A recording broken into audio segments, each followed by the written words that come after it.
上一世，我是重度恋爱脑，被最爱的男人顾晨送上别人的床，身败名裂，又被欺骗签下换心手术同意书，惨死在手术台上。重生后，我主动和渣男解除婚约，攻略混世魔王小包子，嫁给雷氏首富，走向人生巅峰，亲情长相守，真情在人间。大家好，我是秋兰，欢迎观看《真情人间》。我被迫签下手术同意书，被最爱的男人亲手绑在手术台上，为的是给他的白月光，我同父异母的妹妹换一颗健康的心脏。心脏被挖走的那一瞬间，我才知道自己有多可笑。好在老天眷顾我，一睁眼竟回到了3年前，看着旁边的陌生男人，知道接下来等着我的就是被捉奸在床，身败名裂。我穿好衣服，悄悄溜回了家，刚准备上楼就被人拦住。这是我后妈李云，前世的今天假装被我推倒，摔下楼梯流产，一口咬定是我害死她肚子里的孩子。其实她肚子里不是我爸期盼已久的小弟弟，而是一个枕头。小厮，你脸色怎么这么差？是不是出什么事了？李云抓着我的肩膀，故意拔高声音吸引我爸过来。话音刚落，他迅速跟我换了个位置，摔下楼梯，鲜血从他的腿间流出来。林雪宁冲出来，熟练地把李云抱在怀里，大喊道：“弟弟没了！”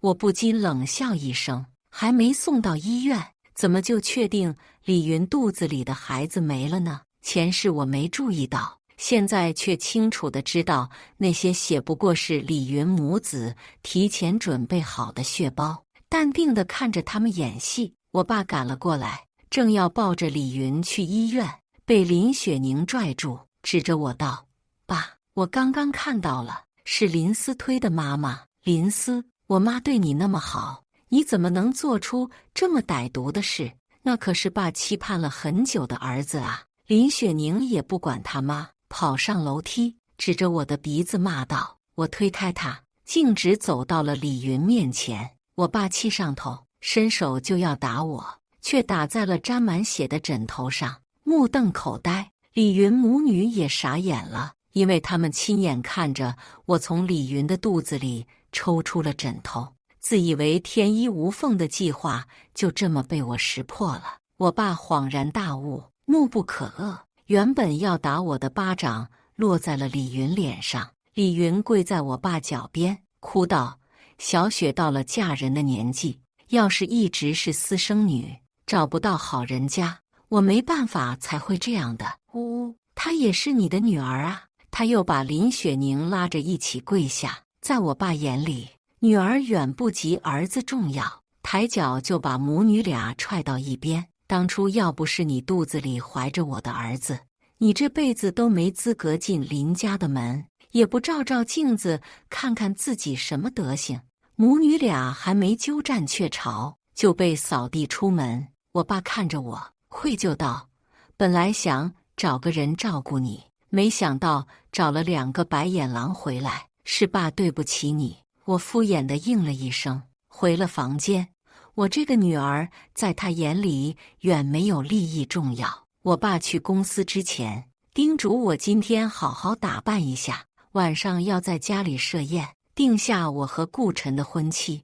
我和顾晨门当户对，婚约是我外公定下的，我们青梅竹马，感情很好。直到我妹妹林雪宁的出现，我才知道顾晨一直很讨厌我，碍于他爸妈逼迫才会和我接触。前世顾晨利用我被记者曝光的视频，让我身败名裂，顺理成章的让我的妹妹林雪宁代替我嫁进顾家，完成林顾2家联姻。这一世，顾晨手里没有我的把柄，但我会主动和他解除婚约。时间过得很快，安静的林家别墅宾客满座，一下子热闹起来。我爸和顾晨爸妈站在人群中间，正要宣布我和顾晨的结婚日期，李云母女走了进来，这是在我意料之外的。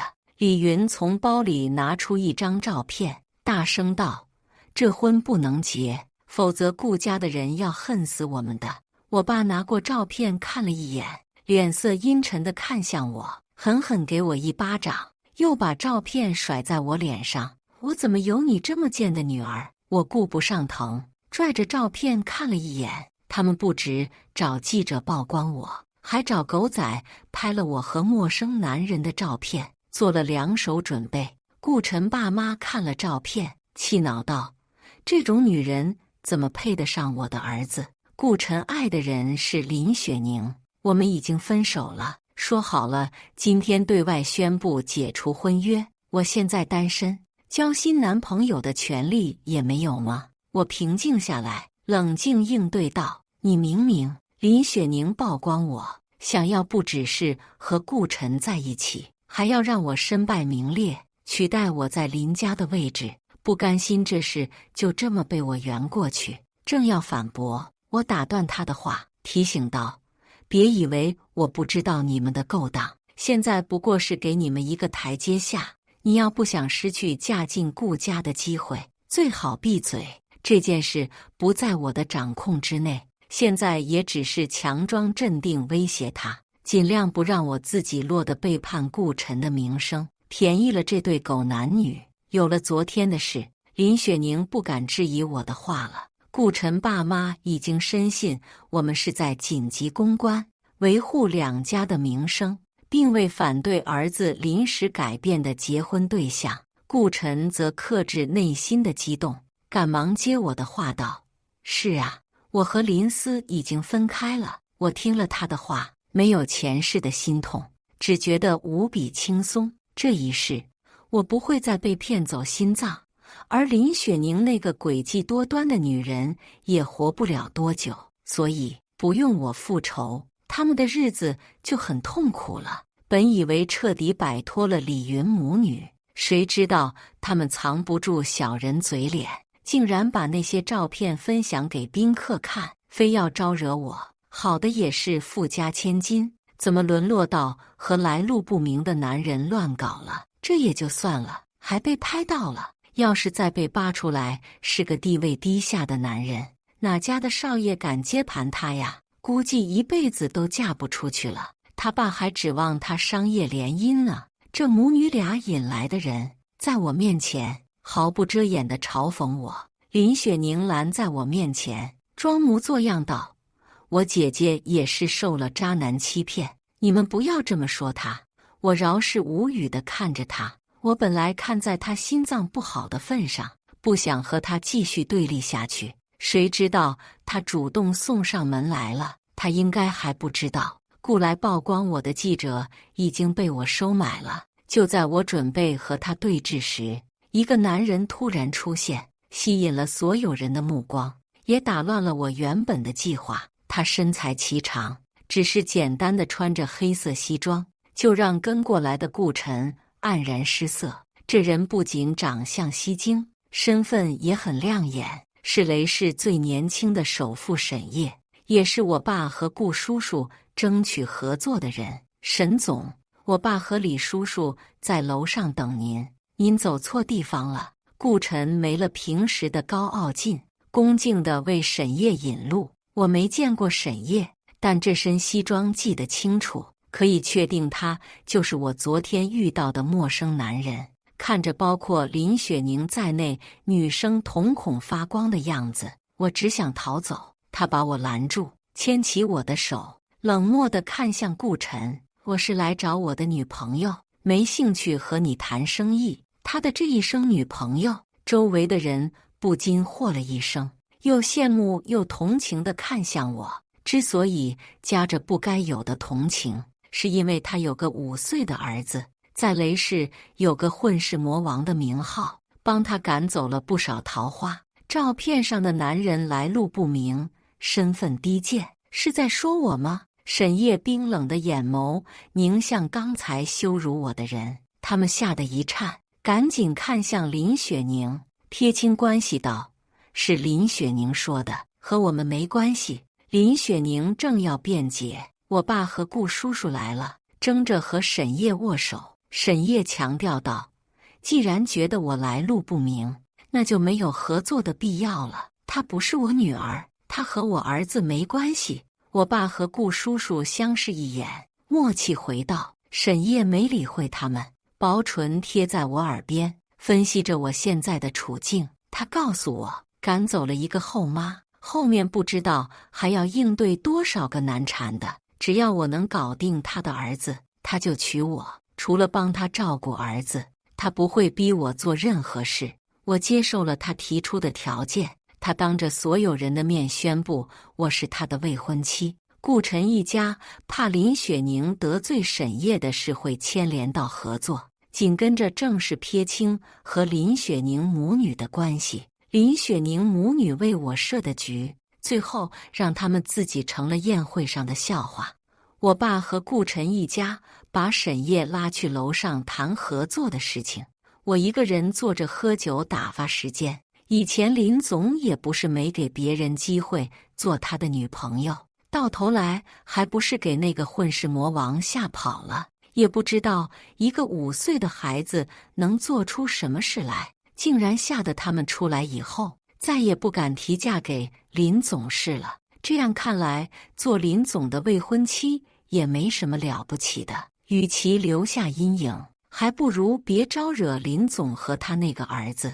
他们的话像是打翻了珍藏10几年的醋坛子，酸得要命，嘴上说着不要，一旦沈烨要从他们之中选一个带回家，斗得不可开交。第2天，沈烨邀请我去他家用晚餐，要正式介绍我和他儿子认识。沈烨接儿子的路上有点事，让我先去他家等他和儿子。到了他家，我闲来无事，去厨房转了一下，看到阿姨在准备食物，问道：“哪些是小少爷爱吃的东西呀？”小少爷爱吃的。他停下了手边的活，惊讶地看了我一会儿，然后回道：“一般少爷带女朋友回来，小少爷都不会吃，想着还是做点少爷爱吃的就行了。小孩子偶尔挑食很正常，可能昨天不想吃，今天就想吃了。还是要备着点他爱吃的菜啊。”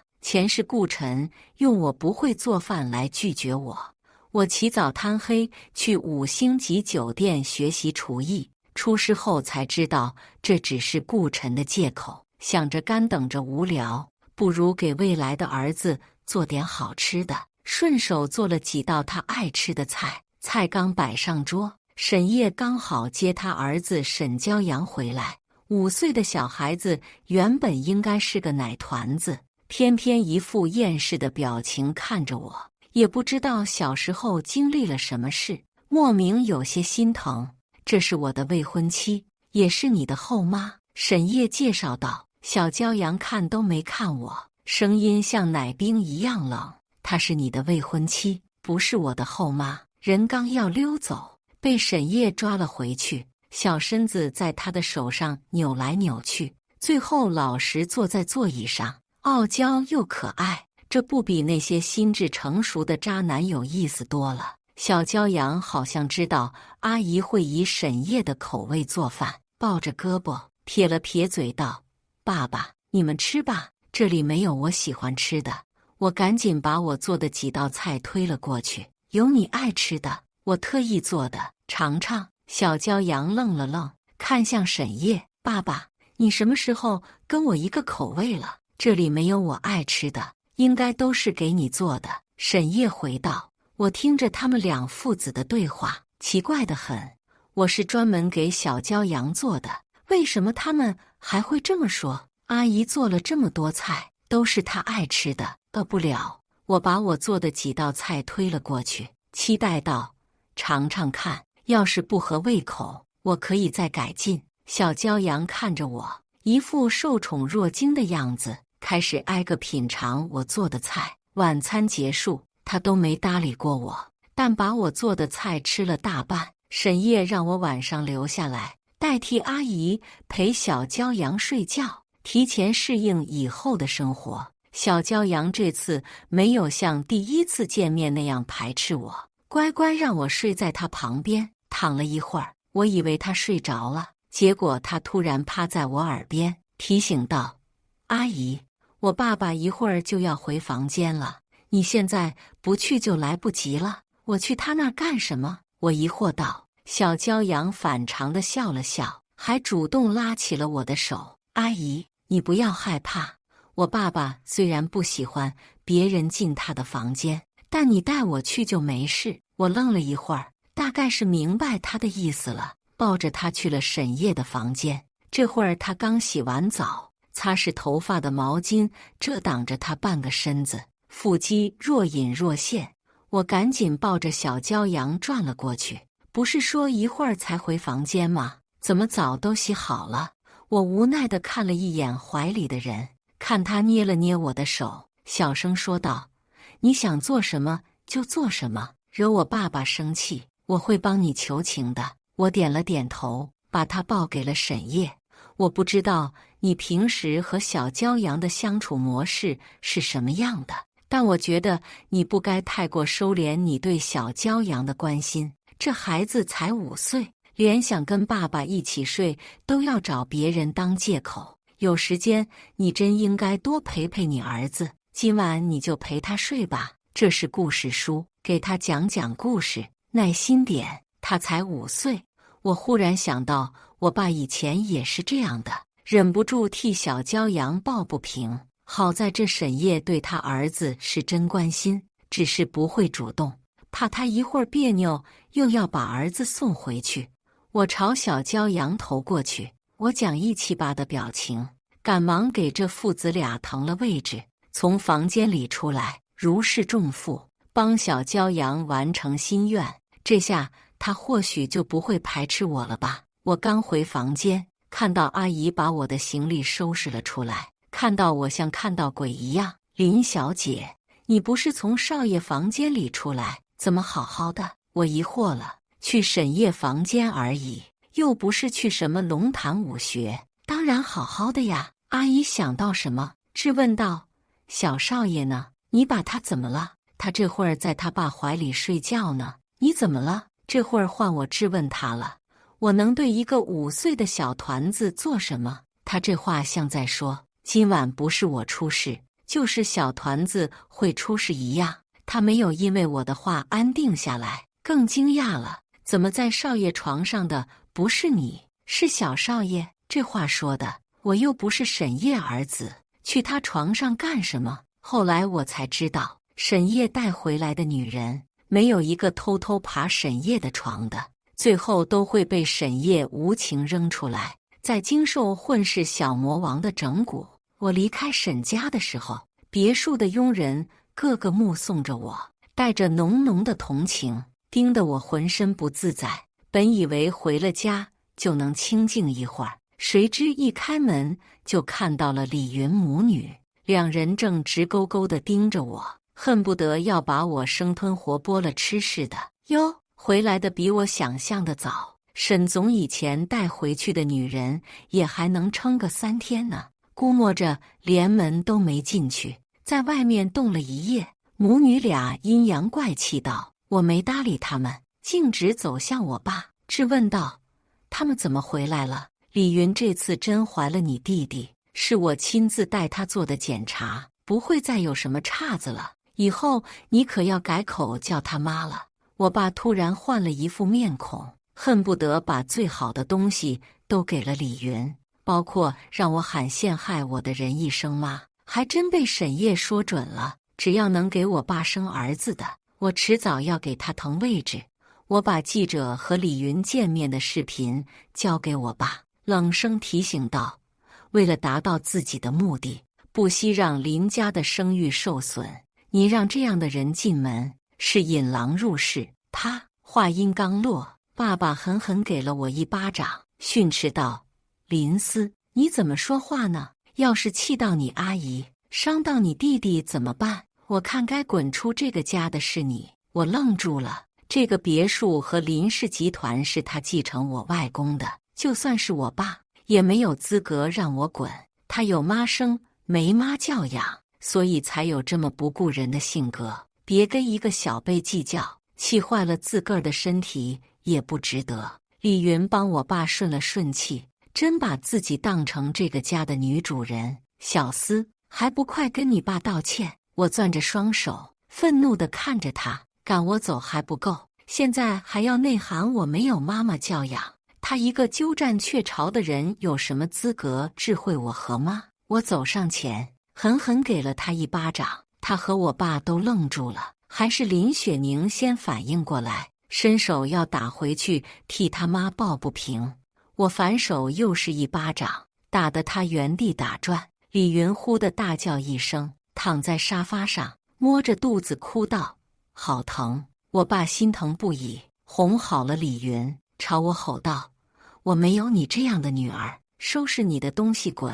宋妈，你去帮大小姐收拾。”他见我不动，又朝着家里的阿姨吼道：“宋妈没动。”李云刚刚还娇弱地躺在沙发上，这会儿突然出现医学奇迹，爬上2楼，帮我收拾好了行李。你爸身体不好，你别气他了，出去住一段时间吧。医生说我胎位不正，夜里需要人在身边，我怕你应酬忙不在家。刚好宋思的房间就在旁边，他搬走了，让小雪搬进来吧。他又像彩排好一样，熟练地看向我爸，提议道。我爸毫不犹豫地点了点头，空着也是空着，就让小雪住呗。不过得先让人按照小雪的喜好重新装修一下。这3人在我眼皮底下商量着怎么霸占我住了20多年的房间。论脸皮之厚，估计没有人能比得上他们了。我从李云手边抢过行李，稳坐在沙发上，一字一句道：“这套房子是我外公的，该滚的人不是我。”我爸被戳中了肺管子，被我对得半晌说不出话来，一手提着我的行李，一手拉着我的胳膊，把我拽向门口。刚打开门要把我推出去，看到赫然站在眼前的2个人，他又把我给推了回去。沈总，您怎么来了？他看着一大一小的父子俩，疑惑道。李云母女跟过来，看到是沈叶父子俩，自来熟似的主动搭话：“您是来找林思的吧？他也不是头一回招惹是非了，刚刚还惹了他爸生气呢。他惹的事我们不打算管的，你们想怎么样都行。”李云顺手推了推我爸，嘴唇轻微抖动，不知在跟我爸说什么悄悄话。我爸点头附和道：“这丫头到处惹祸，我是管不了了，以后就让她自生自灭。”林雪宁盯着沈叶半晌，又转向眼神带着敌意的小骄阳，估摸着觉得自己有幼师经验，能更快让孩子接纳自己，颇自信道：“这里不是所有人都像林阿姨这么奇怪，我们都很喜欢小朋友，你可以常来找我们玩。爸爸说的对，你在家里不开心，还是跟我们回家吧。”小骄阳突然扑进我怀里，拽着我的手，奶声奶气道：“妈妈。”我握着他软糯的手，看着原本的厌世脸变成一个奶团子，声音更是融化了我本被那3人气得僵硬的心。不过他怎么突然愿意叫我妈妈了？我身后的3人也跟我一样惊讶，但他们脸上还多了一丝恐惧。没什么事比我爸的利益更重要。他反应过来后，立即远离了李云母子，悄悄招手让人把我的行李送回去。沈叶瞥了一眼，不用收回去了，正好我带走。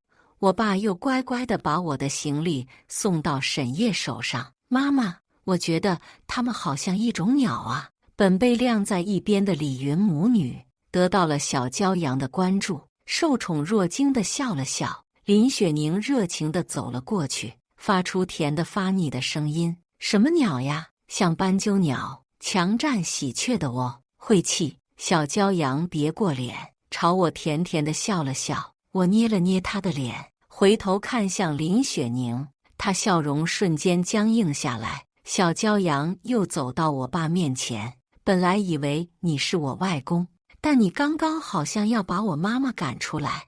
你和斑鸠是一家人吗？”我爸看着传言中的混世魔王，竟然想要喊自己一声外公，激动地擦了擦汗水，笑着解释道：“法律上，我现在只有你妈妈一个亲人，现在又多了你这个小外孙了。”他看向身旁的母女俩，使了使眼色道：“你们俩不是要出门吗？还不快去！”李云母女脸色难看，但也不敢再继续招惹我和沈烨父子，鞋都来不及换就双双被我爸推了出去。沈烨冷眸微转，凝着两人，阻拦道：“等等，这段时间我会经常带着小厮回来商议结婚的事，家里的事，我不想让外人参与，叔叔应该知道怎么做。”不等两人开口，他又看向我爸，提醒道。我爸瞬间明白他的意思，无奈地看向两人，摆手道：“去楼上收拾好你们的行李，我会让人另外给你们安排住的地方。可我肚子里还怀着你的儿子，你舍得让我出去住？”李云怕这次被赶出去就回不来了，拿孩子要挟道。我爸看沈烨脸色不好，权衡利弊后，看向宋妈：“你去帮他们收拾好行李。”宋妈应了一声，赶紧跑上楼去收拾行李。两个人的东西愣是10分钟就收拾好了，大包扔在他们面前。就这样，母女两人扛着行李灰溜溜地走了。他们走了，你们进来吧。我爸看着沈烨父子，谄媚道。沈烨垂眸看了我一眼，蹲在我面前，竟然亲手帮我换了鞋，牵着我的另一只手道：“回家吧。”感受到他手上的温热，我愣住了。我爸和顾晨一家都要上赶着8届的雷氏首富，不仅亲手给我穿鞋，还这么温柔。你房间里的东西被人碰过了，脏了，等回家我重新给你买。他以为我嫌带的东西不够，轻声道。我反应过来，看出他是帮我晾着我爸，摇了摇头，被这两父子牵着一起走了。只听我爸后面嘀咕道：“不进来，怎么不说一声？我这不是白赶走我儿子了吗？”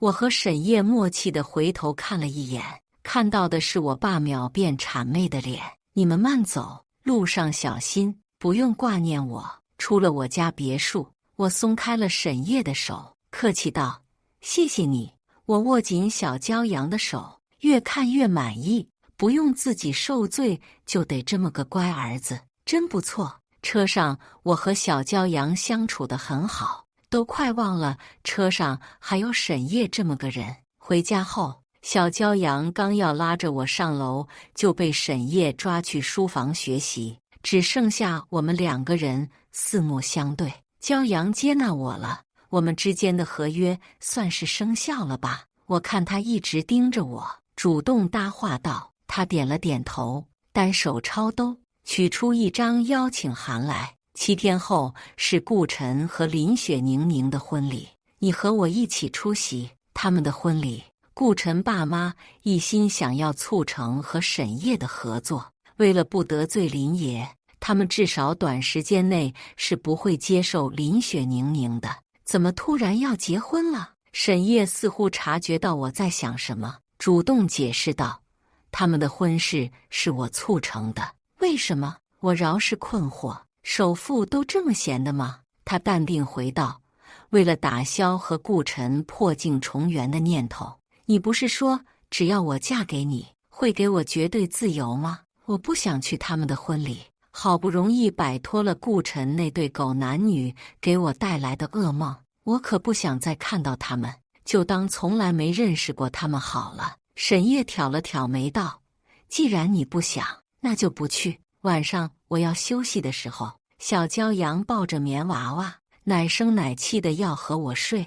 我把他抱回了我的房间里。妈妈，我要告诉你一个秘密。”小骄阳趴在我耳边，神神秘秘的样子。看我被吊足了胃口，他又戳着小手，忽然变成小可怜的样子，小声道：“我很想和爸爸一起睡，但只要我和爸爸都是社恐。妈妈，你送我过去的时候，能不能不要走？我们需要一个社牛。”不等我开口，他又像个小大人似的，强带道：“我知道你还没和爸爸结婚，不方便睡在一起。妈妈可以跟我们一起聊天，等睡觉了再回去好不好？”本想避免我和沈烨想起那一夜的尴尬，拒绝小骄阳。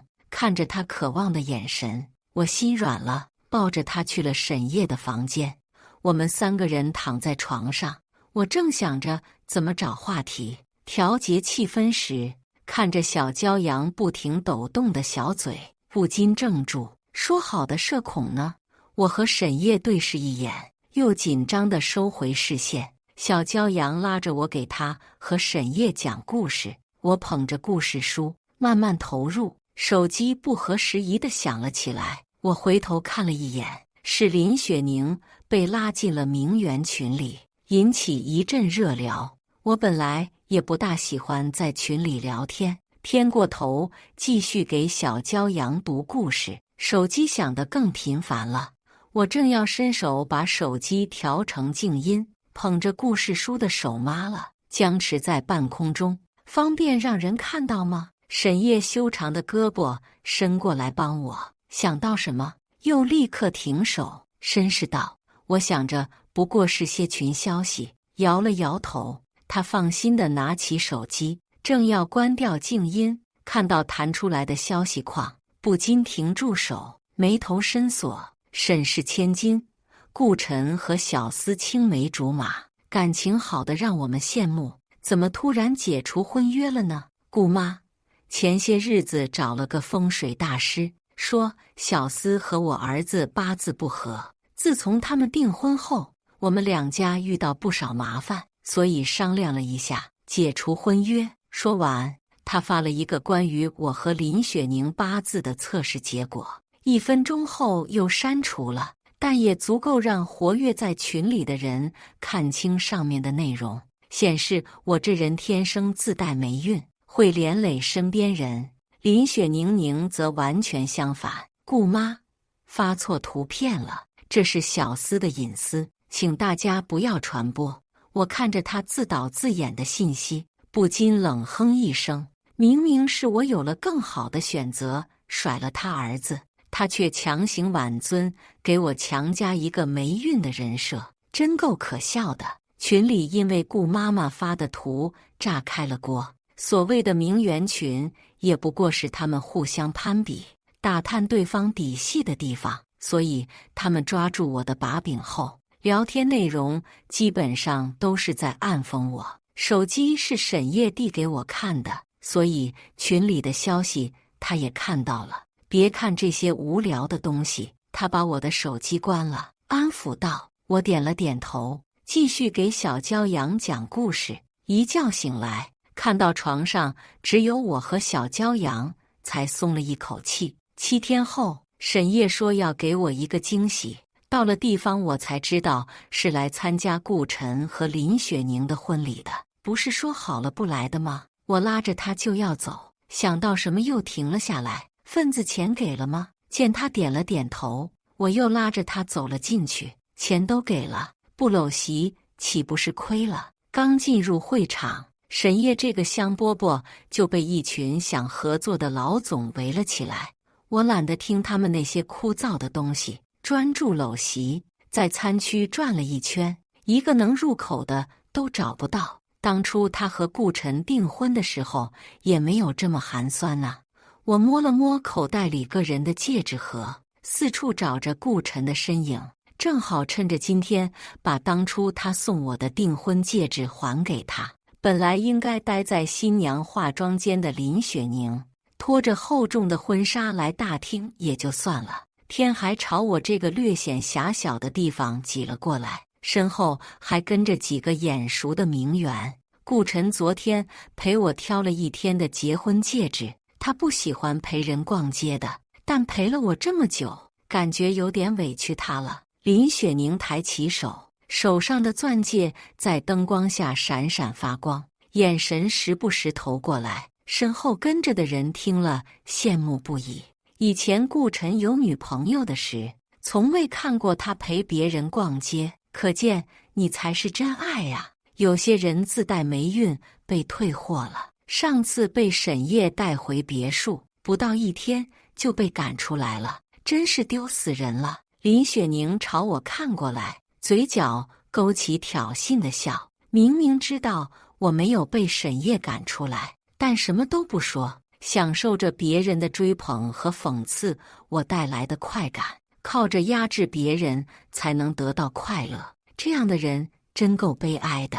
他拼命地抬手，就差把戒指递到我眼前了。我扫了一眼，差点笑出声来。本以为顾晨一家真的很认可林雪宁，结果婚礼置办的简单，连钻戒都比他当年订婚的寒酸。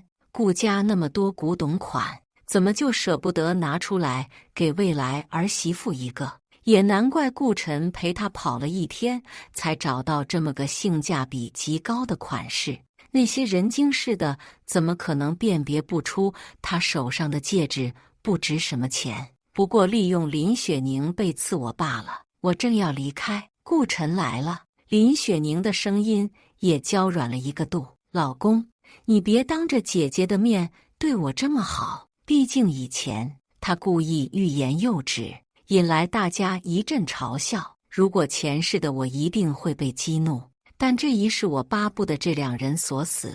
转身把东西拿了出来，递给顾晨：“这是当年你送给的订婚戒指，现在物归原主了，一个戒指而已，我们又不是没见过，就当顾晨补偿你的好了。”林雪宁故作大方道：“他瞧不上这戒指，顾晨恐怕舍不得就这么白给我了。这可是他爸妈当年为了和我家联姻送的最珍贵的古董款钻戒。顾家鼎盛的时候拍到这款钻戒，在圈内还引起不少轰动，因而这会儿林雪宁身边的名媛只觉得林雪宁太丢了，顿时没了帮他说话的念头，忍不住说了实话：这可是顾家最能拿得出手的戒指了，竟然给了林思。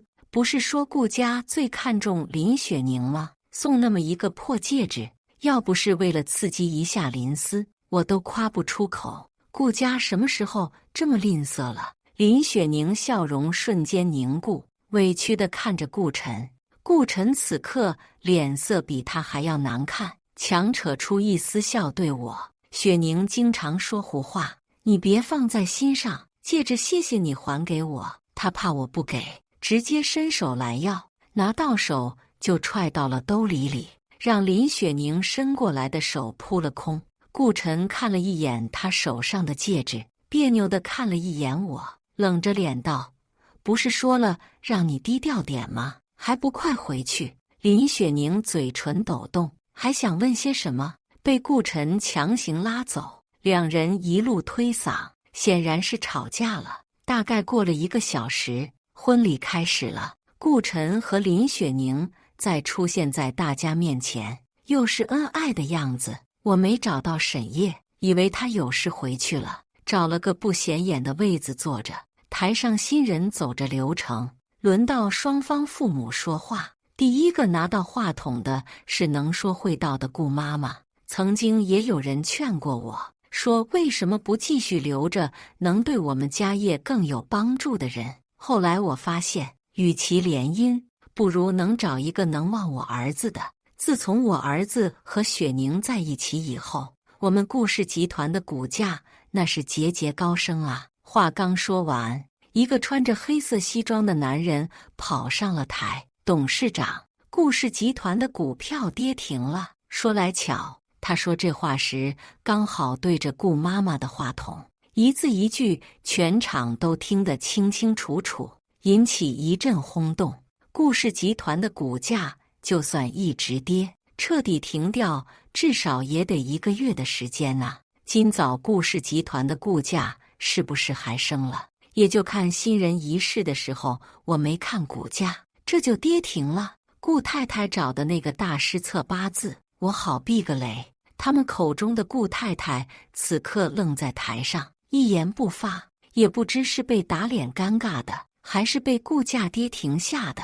我正看着热闹，突然一道光落在我头顶，我成了全场的焦点，所有人都看向我。打扰一下各位，刚才林先生和他的太太走丢了，让我们帮忙找一下。服务员走到我面前，指了指沈烨的位置，示意我跟他回到沈烨的身边。全场沉静下来，目送着我回到沈烨身边。顷刻间又炸开了锅。沈太太，我没听错吧？不是说林思被林总关在别墅外一夜，差点冻死在外面了吗？沈太太不就是要结婚的意思？沈家那混世魔王能同意？我刚适应被这么多人注目的尴尬，一个小小声音从桌子底下钻了出来，奶声奶气道：“妈妈，你下次带我出去吧，我不像爸爸会弄丢你，我还会给你夹菜。”林烨敲了敲他的脑袋，拉着我的手，朝着坐了一桌的商界大佬，这些都是世界级有名的人物，之所以会来参加顾晨的婚礼，也是提前得到了沈烨来的消息。他们朝我友好地笑了笑，我也客气地回之一笑。看到我和小骄阳相处得这么好，坚信我不会被他们口中的混世魔王接纳的人，此刻已经说不出话来了。全场寂静无声。沈烨慢条斯理地抿了一口酒，淡定道：“你们不是问我这段时间公司股价会攀升的那么快吗？其实我在公司没采取什么措施，股价攀升是在我和林思订婚后开始的，不知道是巧合还是顾太太刚刚说的气运。”说完，全场再次沸腾起来，议论纷纷。顾太太之前还说林思气运不好，这是太好了吧？看来是搞反了，估计是那个林雪宁天生带着霉运，林思则是天生带好运，旺夫的。我抬头看着台上被晾着顾晨一家，原本还打算强行挽尊的顾妈妈，此刻拉着儿子和丈夫离林雪宁远远的。林雪宁像个孤儿一样站着，成了全场的笑话。我看了一眼沈烨，看着他嘴角意味深长的笑，总觉得这世上可没有那么玄乎的事。婚礼结束，沈烨带着我和小骄阳回了别墅。想到今天他这么帮我，我亲手泡了一杯咖啡送了过去。小骄阳已经在他房间了。今天谢谢你啊，我知道那是人为的。沈烨看向我，认真道：“顾氏的股价是我让人做的，但沈氏股价攀升不是，只是时间点我改了。所以呀，是你让我从一个倒霉蛋变成了能给别人带来好运的人。”我笑着回道。他摇了摇头，轻咳一声道：“你一直都是能给别人带来好运的人。公司股价攀升，不是在我们订婚的那天，是我们第一次见面的时候。”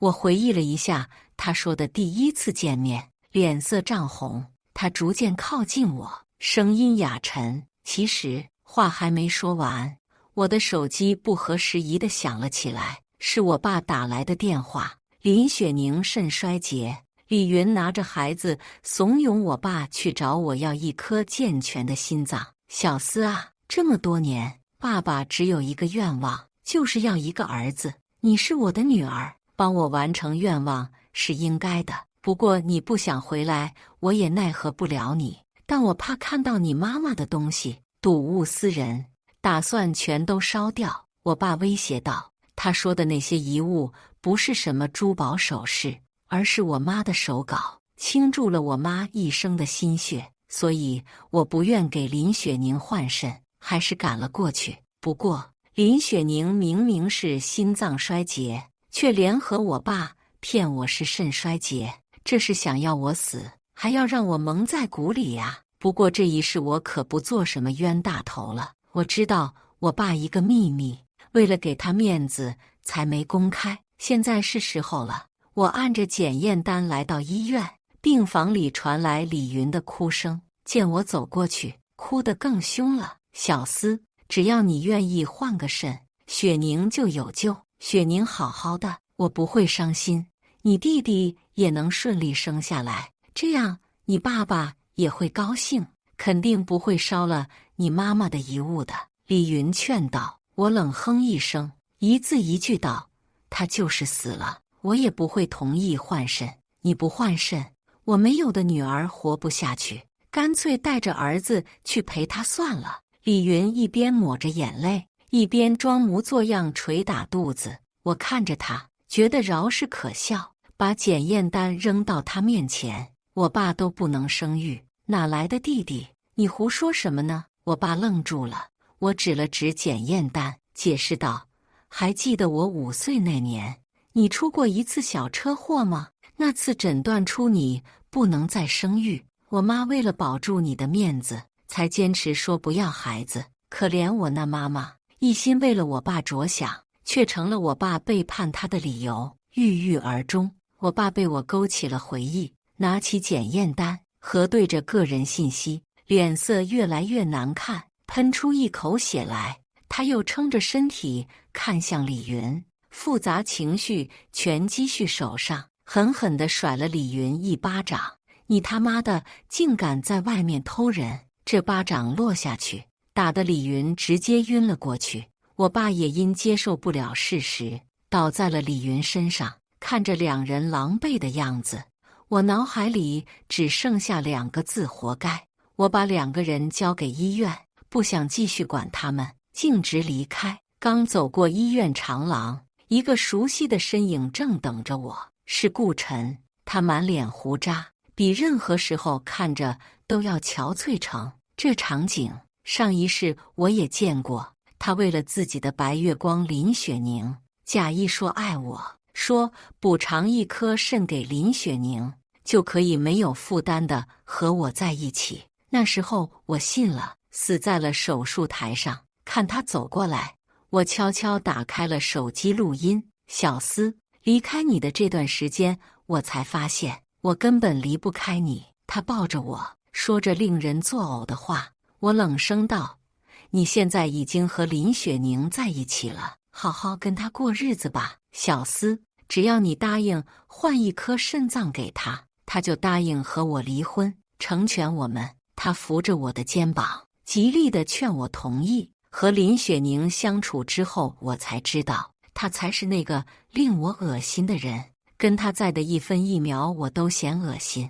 要不是怕他找媒体说我抛妻，他肾衰竭死了才好。我嘴角勾起，推开顾晨，把录音发给了林雪宁。很快，顾晨的电话响了起来。“什么？雪宁死了？不可能！”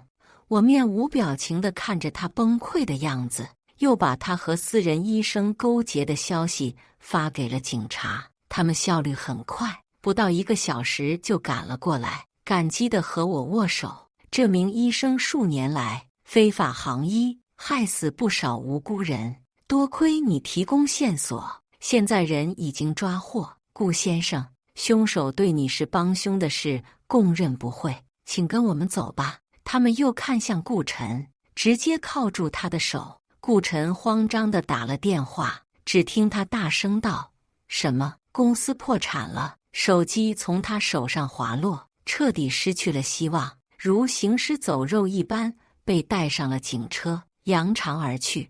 站在空荡荡的回廊椅上，一阵浓郁的消毒水味传入鼻息，脑海里回荡着上一世死前的挣扎。我恐惧地抛出医院，狠狠掐了掐自己。